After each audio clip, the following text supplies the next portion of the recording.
Ton orchidée est terminée de fleurir, c'est le temps de la rempoter. Je te montre comment faire. La première chose qu'on va faire, c'est qu'on va sortir l'orchidée du pot. Donc, on peut presser un petit peu de chaque côté comme ça pour la sortir. Un coup qu'elle est bien sortie, ce qui va être très important, c'est de venir enlever toute la sphaigne. La sphaigne, c'est l'espèce de mousse qui est entre les racines.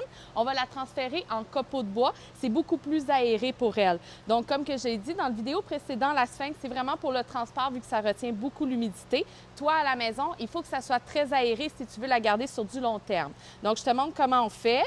Délicatement, on va venir enlever toute la mousse qui est autour des racines. Donc, quand tu as terminé d'enlever toute ta sphaigne qui est autour, c'est là qu'on va la transférer dans un terreau orchidée, donc le fameux copeau de bois. Pendant que tes racines à nu, profite-en pour faire un ménage là, de tes racines. Tout ce qui est pourri, on va l'enlever. Si tu t'approches de plus près, tu vas voir que quand tu as des racines pourries comme ça, il y a une espèce de vélamène qui recouvre la racine. Ce qui est important, c'est que tu peux enlever le vélamène, mais garder ta racine qui est en dessous parce qu'il vaut mieux ça que rien du tout. Donc, si tu vois que tu as beaucoup de racines pourries, on fait simplement enlever la partie qui est pourrie autour. Puis c'est normal, quand elle passe de en sphaigne, d'avoir une partie qui est pourrie parce que c'est vraiment, ça retient beaucoup l'eau, hein, comme je te dis. Au niveau du pot, tu peux prendre un pot qui est ajouré comme ça sur les côtés, ça permet vraiment de respirer au niveau des racines.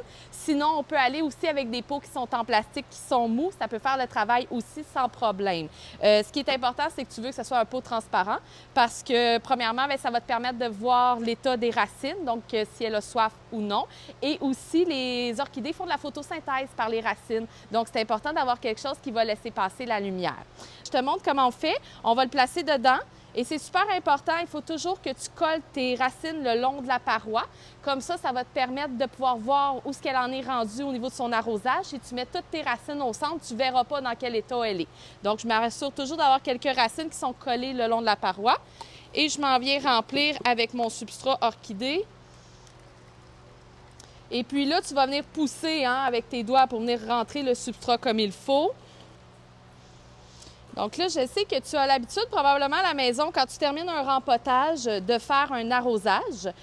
Pour l'orchidée, c'est un peu spécial, c'est qu'on va attendre de voir si elle a vraiment besoin d'eau. Donc si au moment du rempotage, tu vois que les racines sont encore vertes, on ne va pas faire d'arrosage pour rien. Par contre, si elle était due pour un arrosage, alors là, ça va être un bon moment de faire un arrosage abondant.